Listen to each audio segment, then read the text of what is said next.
20th edition, and it is, by all means, the India moment.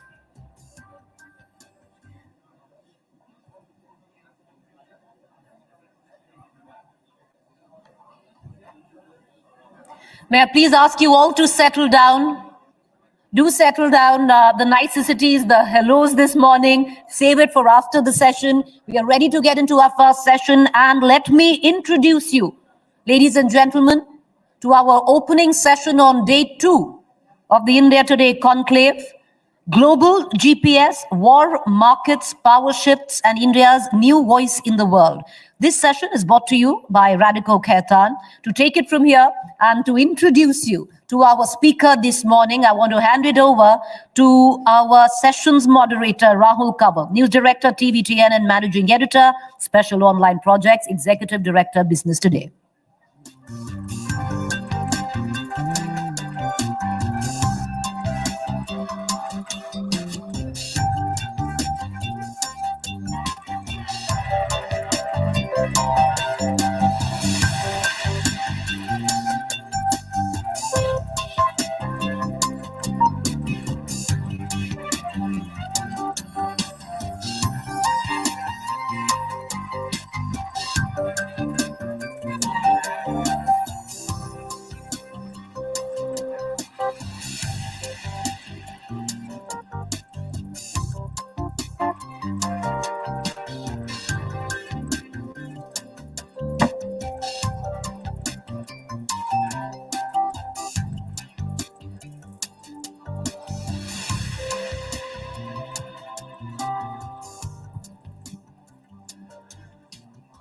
Hello and welcome.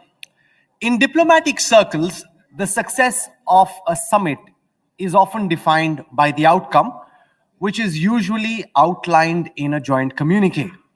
India is working incredibly hard at this moment to ensure the success of its G20 presidency.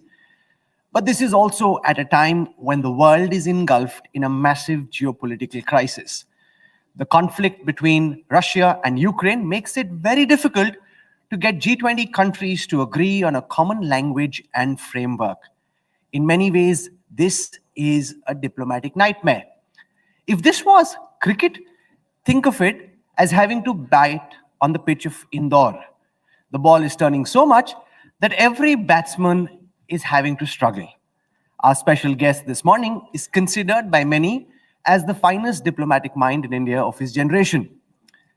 But he's batted up on a nightmare of a G20 pitch. How does he intend to bat, and what kind of strokes does he intend to hit?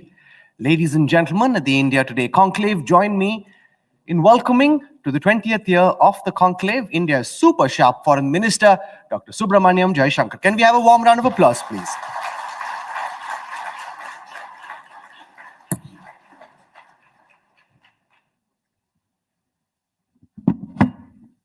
Dr. Jaishankar, I want to start by asking you about how the Russia-Ukraine conflict seems to be posing the biggest challenge to India's presidency as the G20.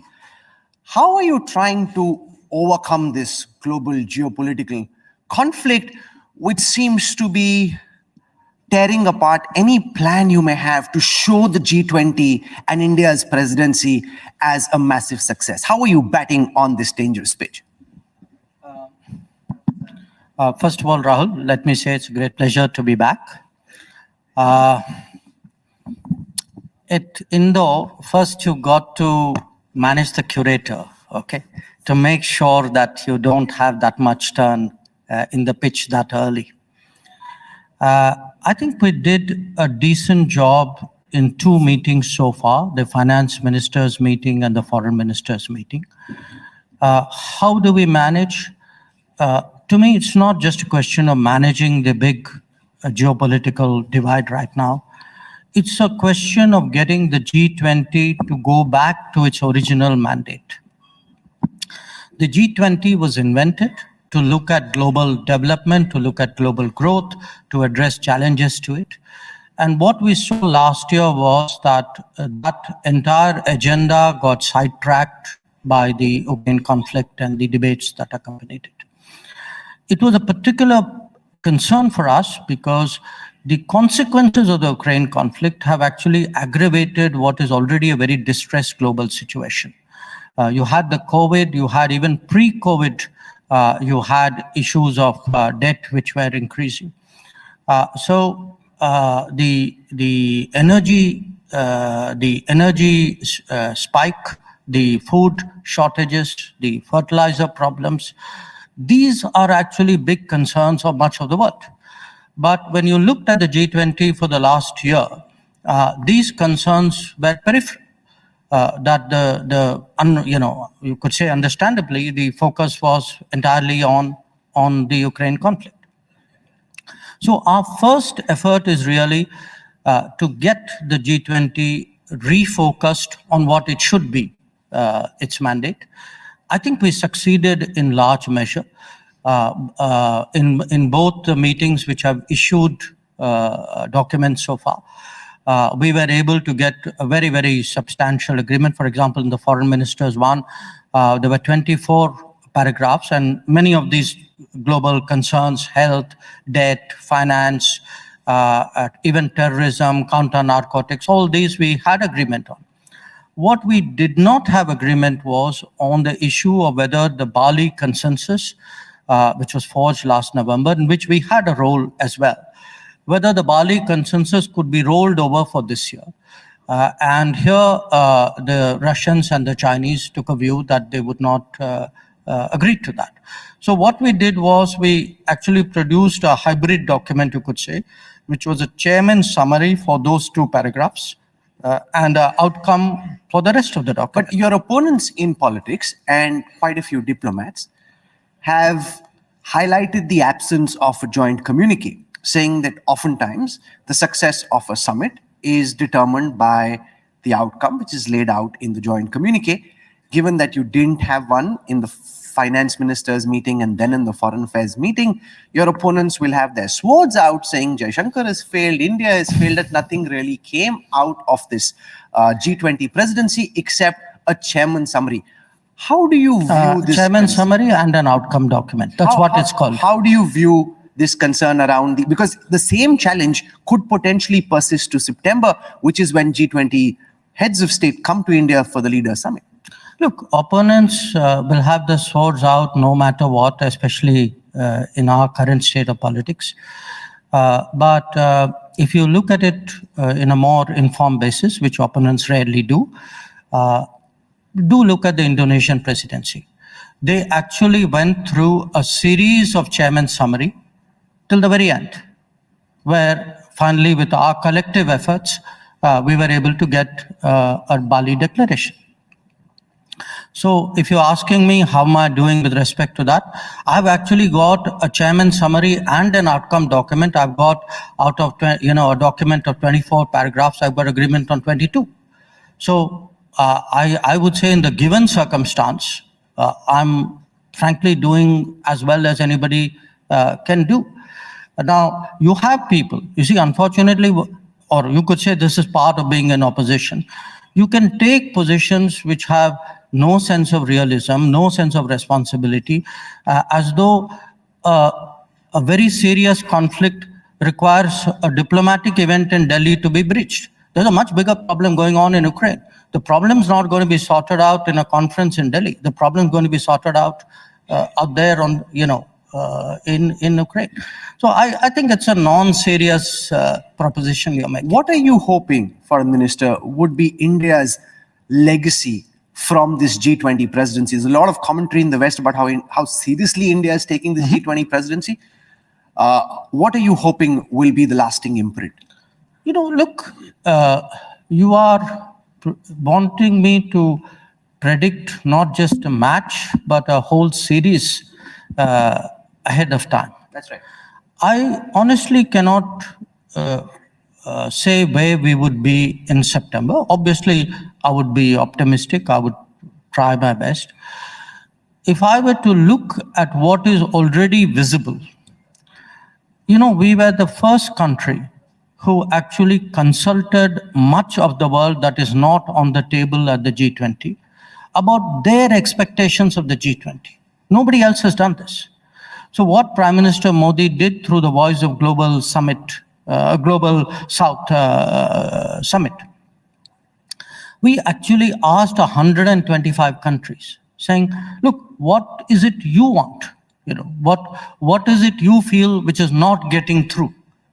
What should we be doing on your behalf? Nobody else has done that exercise. So today, actually, much of the world says, we have India there batting for us, that our concerns are going to be on the table, our voice will be heard. And I would say, I would certainly hope one big legacy, and I'm confident of that, would be to make G20 much more true to its global mandate. The G20 should not be a debate, I would say a debating club or a arena only of the global north. That the entirety of global concerns need to be captured. I think we have already made that point very, very forcefully. Now, what else comes out of it? At the moment, people are very, very seriously discussing issues like green financing. They're discussing how do we get the Agenda 2030 back on track. They are looking at issues which range from terrorism financing, counter narcotics. So there's a big agenda out there. There's been some commentary internationally about how India and Prime Minister Modi could have a role to play in trying to work out some kind of a rapprochement or a truce between Russia and Ukraine. In the real world, how feasible is this? Is this something that the Indian government is trying to work towards? In the real world, you don't predict, and you definitely do not predict publicly.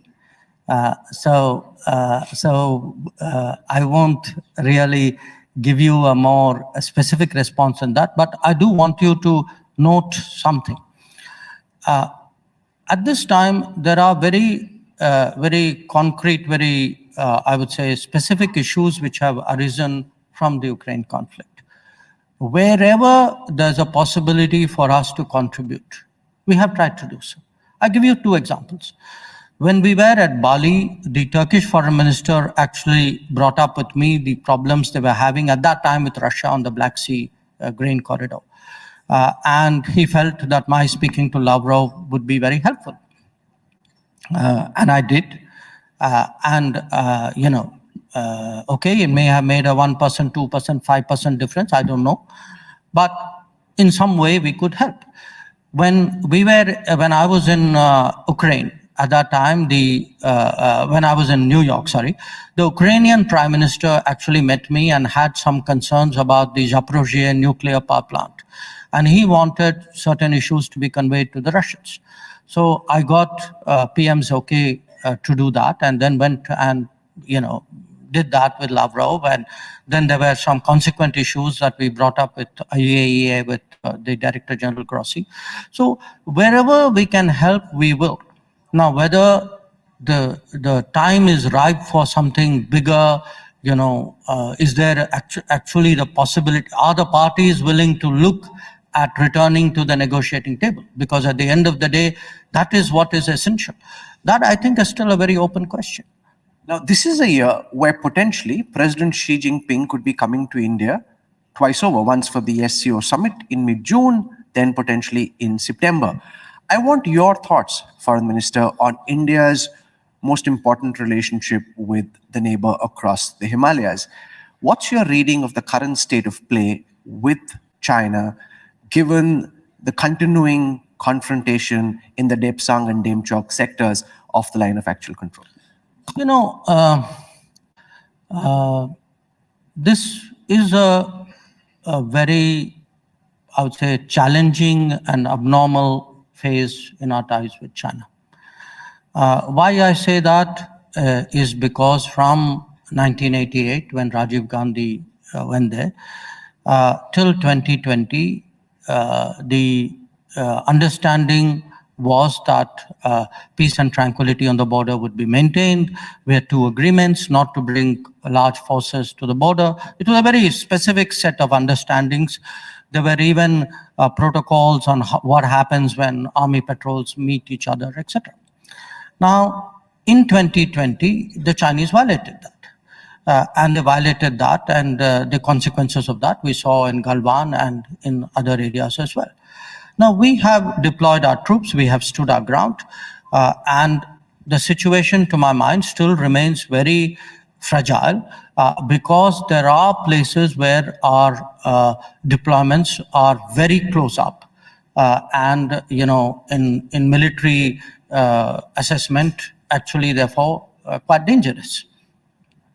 Now, we have made substantial progress when it comes to disengagement in many areas. There are still some areas where we have ongoing discussions. So they will, it's a painstaking job. We will do that.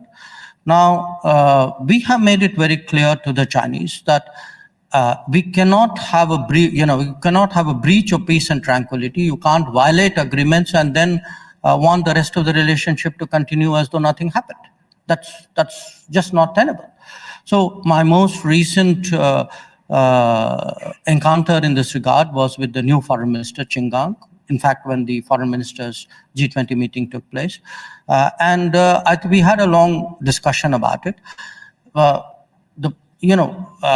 In September 2020, Wang Yi and I had an in-principle agreement how we're going to resolve it. So the Chinese have to deliver on what was agreed to. And they have struggled with that. Why? Well, that's a question you need to ask them. I can't answer it. Because for me, it's very clear-cut. Until these problems are sorted out, we will not return to a normal relationship. I want to make that very, very clear.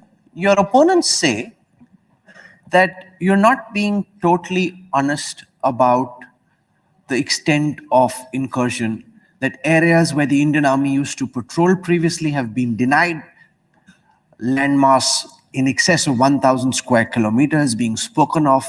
They're saying this is a daylight robbery of our land. The PLA has intruded into our country. Dr. Jaishankar is not telling the people the truth. These are the same opponents who said, let's leave the border undeveloped so that the Chinese can't come. Or if they come in, they can't come in so fast. These are the same opponents? Okay. Now, let's look at the reality.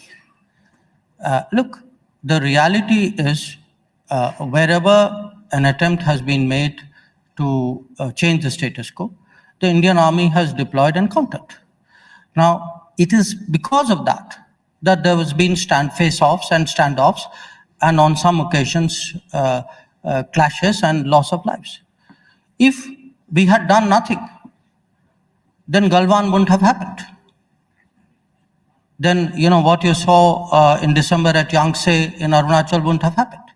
So the fact that, there have been counter deployments is not disputed by anybody unless you are an opponent. Okay. So in terms of what is it you are patrolling? Yes, there are certain places where we have, is something which Rajnath Ji, the defense minister, has spoken about in parliament, that you have mutually agreed areas of temporary non-patrolling in order to facilitate disengagement. So if there are places I cannot patrol, there are places the Chinese also cannot patrol. Now, so this is something which has been worked out in certain areas where the deployments were very, very close up. But do remember also, this is quite different from what used to happen before. Because if you looked at our history, people forget in Barahoti in the 1950s, in 1958, we unilaterally decided on a demilitarized zone. They didn't reciprocate. In the 1970s, there are areas we chose not to patrol unilaterally. Even when Sumdarongchu, Wangdong was resolved, we first came down. This government is very different. There's nothing unilateral. If we have today taken on some I would say, commitment, that commitment is matched by an equal commitment based on the principle of equal and mutual security on the Chinese side. So, look, opponents will play this game because the very people who actually neglected the border, the border infrastructure budget till 2014 was below 4,000 crores. Today it's almost 15,000 crores. You look at road building, the pace of road building has doubled or tripled. Tunneling has tripled. So the people who are today making a noise are people, and you should look at the record. Speaking of No, opponents, hang on. Oh, yes. In 2013, I was ambassador in China, okay? You remember I think I spoke to you at that time, there was a Chinese incursion in Depsang. Do you remember what the foreign minister of the day said then? He said, this is acne on the face of a beautiful relationship, and therefore we should not worry about it. So now you're telling me these people have suddenly discovered what's the importance of the border? Come on. speaking of opponents, Rahul Gandhi, speaking in West London, the United Kingdom, said that you're scared of China, that the foreign minister says China is much more powerful than us. How can I pick a fight with them? At the heart of his ideology is cowardice. And then he goes back to the times of the British to say that the RSS never fought. And this is really the mentality that's seeped down. How do you respond to Mr. Gandhi? Okay. I'm actually reminded, because first we are talking about Rahul Gandhi speaking about China abroad. I'm reminded of a very different experience I had in 2011. This was the first time I met Narendra Modi. He was then the opposition chief minister of Gujarat, very much under attack at that time, political attack in India. He comes to China. I'm the ambassador. And he asked me for a briefing on our problems with China. And we're having a problem.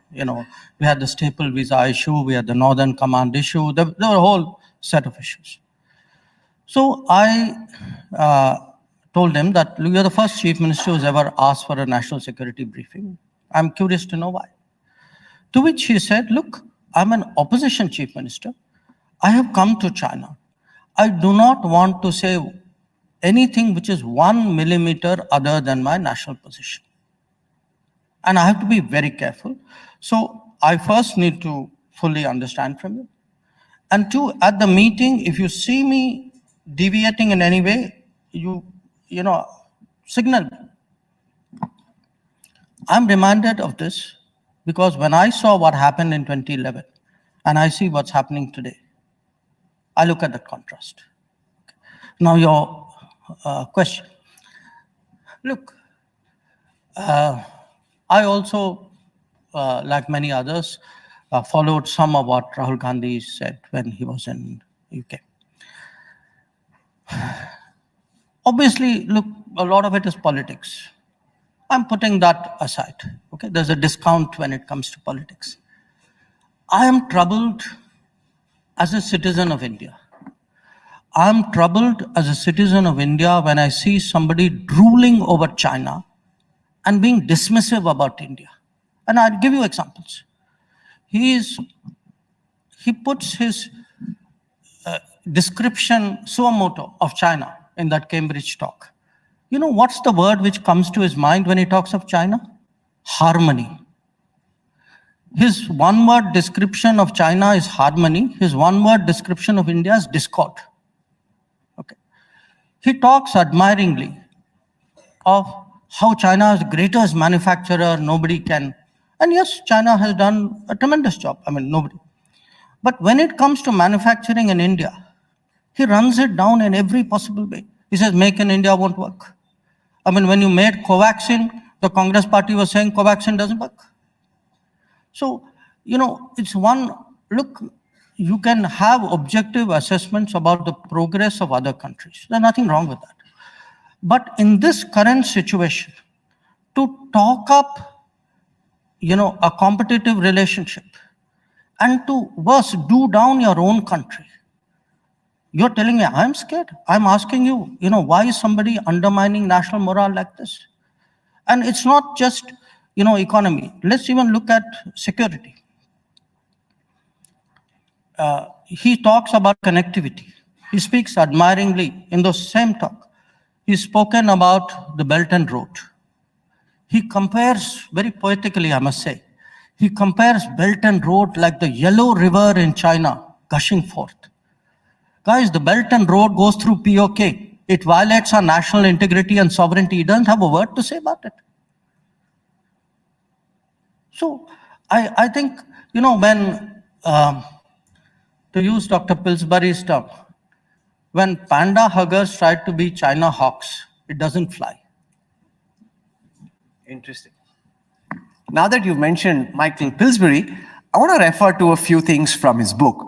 If you heard some parts of his session at the India Today Conclave yesterday, he spoke of how he would have expected, given what's happened in the warring states in the past, that there be a much stronger response from countries like the Quad to develop a countervailing force to a rising superpower. That the Quad is still very loosely formed, doesn't have any definition in terms of a strategic military alliance, even if it's not a formal alliance, but a more robust opposition to a rising superpower, that the world is allowing China to rise without coming together to stop it more purposefully. I watched that session. It was a very interesting session. But pause for a moment on Quad. And I want to take you back to the previous question. Today, I heard from your words, opponents, how we should stand up to China. Do you remember that the first time we tried the Quad was in 2007? And do you remember what happened to that Quad? And how much we stood up to China at that point of time? So what's the difference? Today you have a Quad because this government has frankly, the guts to stand up on Quad. 2007, we didn't. We buckled. So coming to Quad, I would say, this is not about statements because, does somebody explicitly mention a country or not? It's not, it shouldn't really be seen through the prism of treaties and alliances. To my mind, that's old thinking. This is a different world. And we are not a country, for reasons of our history, who do that. Treaties and alliances is part very much of a post-Second World War, Cold War kind of framework. Today, I think the global situation calls for countries with converging interests who have a great deal of comfort with each other, working together in an area or a domain which they find themselves comfortable. In the case of Quad, that happens to be primarily the Indo-Pacific. And then developing, what are called habits of cooperation. And I think if you see, from the time the Quad was revived, because 2007, the Quad was kind of aborted, it took a decade for it to be revived. 2017, it started as at the Foreign Secretary's level. I happened to be Foreign Secretary at that time. 19, it became Foreign Minister's level. I happened to be Foreign Minister at that time too. And 21, it met at the Prime Minister President's level. Today, the fact that it meets, the agenda is growing. Each meeting is actually broadening the areas of cooperation. So I feel it is moving well, precisely because it is flexible, it is nimble, it is creative, it gets top-up attention. What I would not like to see is, I would not like to see it becoming bureaucratic, rigid, where it becomes legalistic. People spend more time quarreling about, does this conform to that article or not? That's not the way we are thinking at all. I'm also very curious, and can I have a mic sent across to Dr. Pillsbury, please, about his theory that China is winning the 100-year marathon and that it won't take till 2049 for President Xi to take China to being the preeminent superpower of the world, that Dr. Pillsbury thinks this could happen in the mid-2030s, and that this is the new reality of a China-led world order. As Foreign Minister of India, Dr. Jaishankar, what do you think of this? I heard him. I also had the pleasure of spending some time with him this morning. You know, definitely, in the case of China, I mean, no question, China is today the number 2 power in terms of its size, in terms of its ability. Yes, there are sectoral areas where it may be even better than that, and I think he gave some examples of it yesterday. I look perhaps in a more detached, objective way. You know, he's an American looking at China. He's a China specialist looking at China. And you know, we've known each other for 40 years. I have great respect and regard for his understanding and his experience with China. I am today an Indian looking at the world.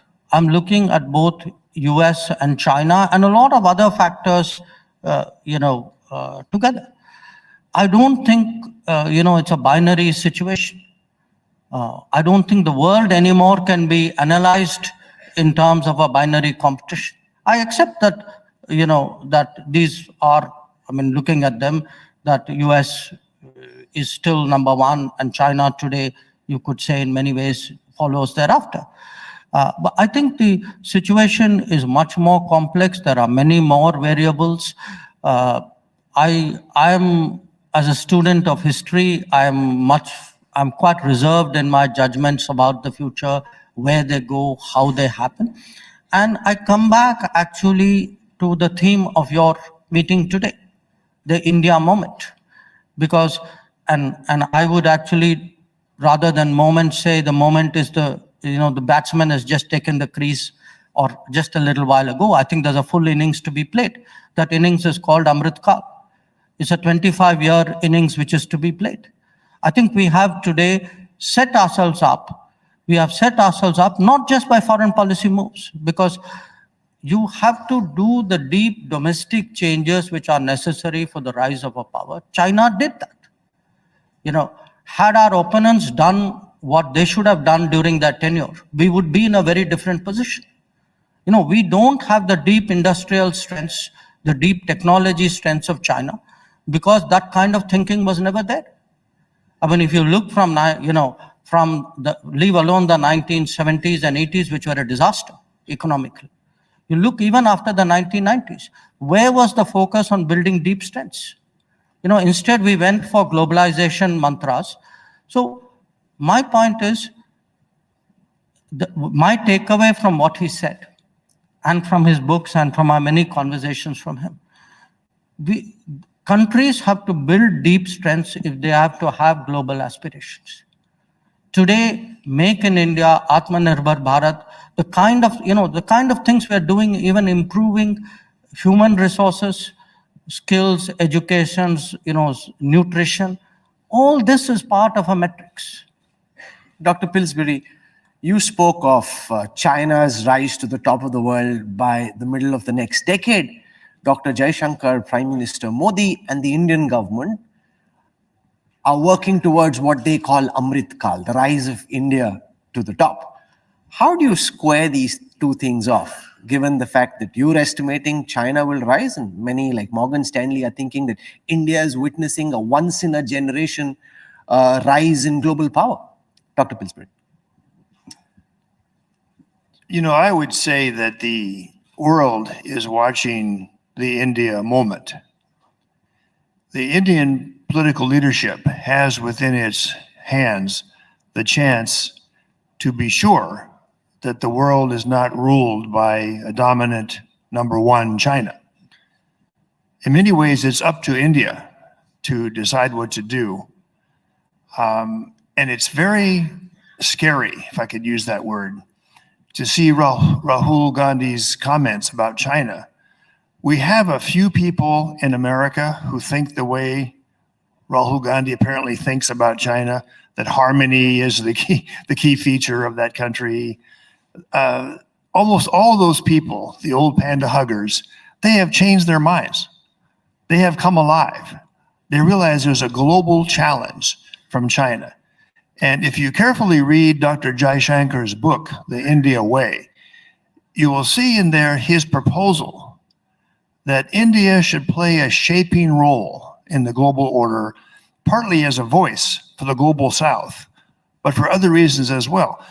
The reaction in China to Dr. Jaishankar's book is very negative.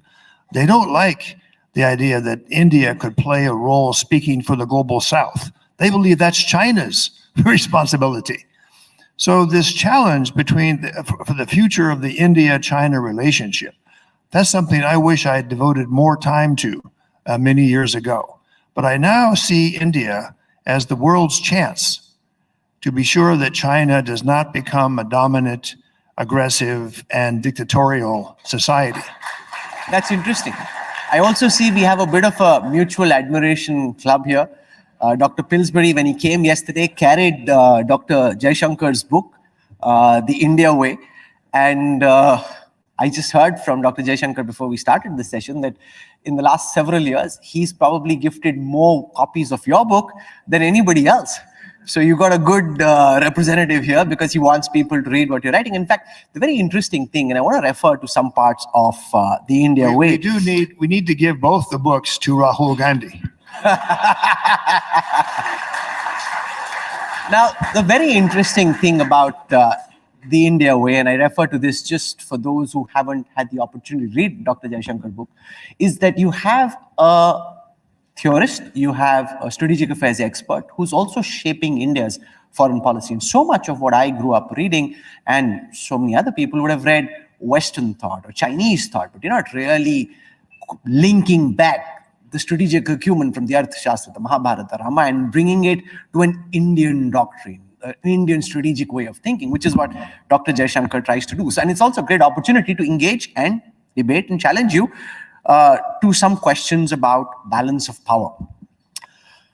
In the US, elsewhere, Russia, Beijing, there's a lot of thought and balance of power. And national security doctrines are well documented, public documents which can be debated and discussed. In India, it stays largely within cupboards in South Bloc. It's not public. I want your assessment, Dr. Jaishankar, about India's comprehensive national power at this moment and your projection of the climb. If you were to rank countries, where do you think India stands at this moment in terms of its comprehensive national power? Where do you see it by the end of this decade? You know, first of all, I just want to pick up a little bit on what you were saying, which is to develop our own, draw on our own traditions, develop our own narratives, arguments, etc. Because when you speak about comprehensive national power, I mean, in a sense, there are a certain set of metrics that we take, and I think nobody would dispute the fact that there are many areas, many domains where we have fallen short. We could have done very much better over many years. And I see today, this country, I say, I mean, not necessarily this government, doesn't have to be a political party. This entire country actually today making that effort. As someone who travels around, for me, it's a very small change, but a very important change I see. When you go to many educational institutions today in India, I go as a minister, they would normally say, this is the gold medalist of our university.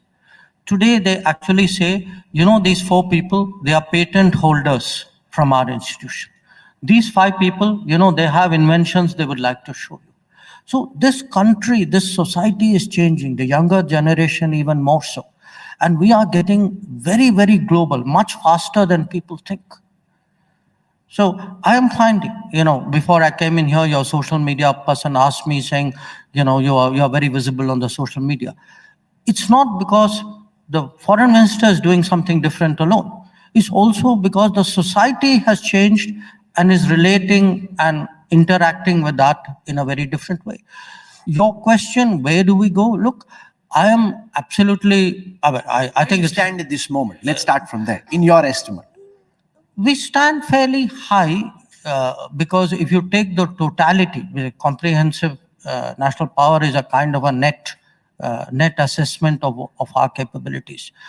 But I would say that if we do need today to develop the technologies, to develop the industrial capabilities, it angers me when I hear talk that, we are a services economy, because that's a cop-out. So when I see, something like, say, a 5G deployment of Indian technology, when we see, to speak about an India stack, when we look at a invented in India vaccine, to me, these are the bellwethers of change. This is what will actually grow our comprehensive national power.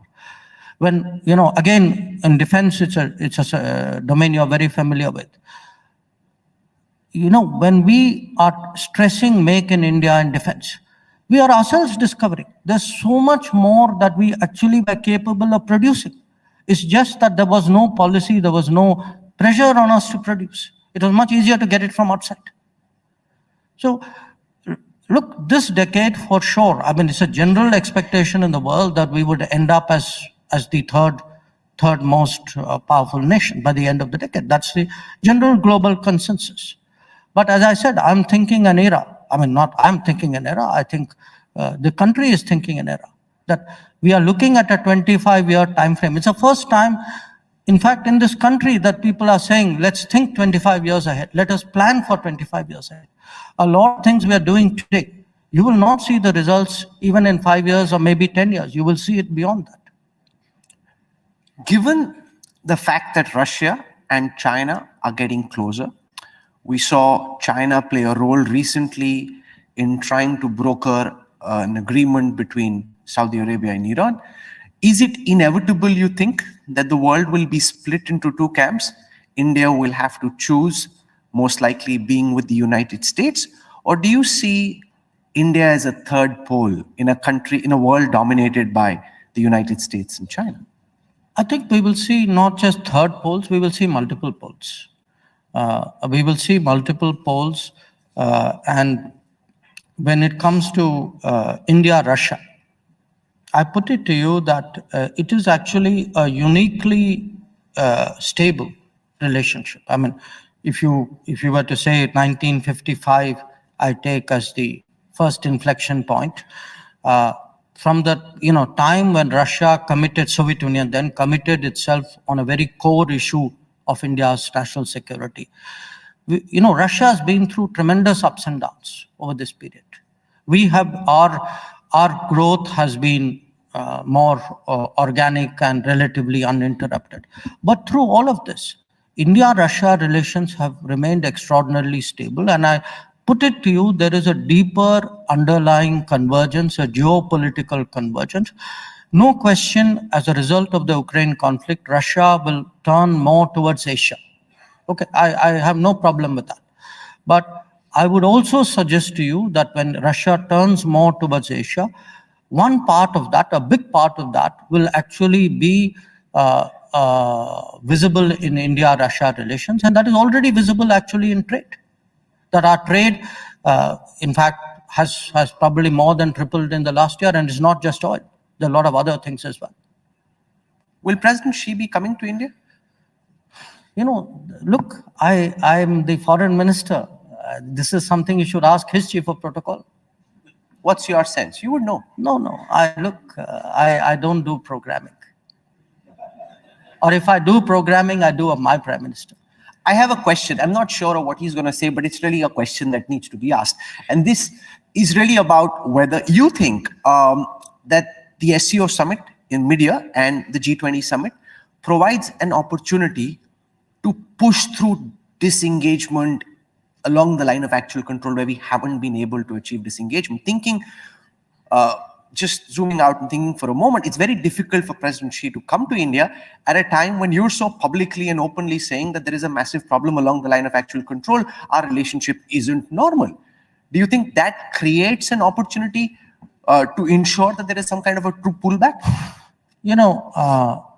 Let's not mix apples and oranges here. Disengagement is primarily a military diplomatic process.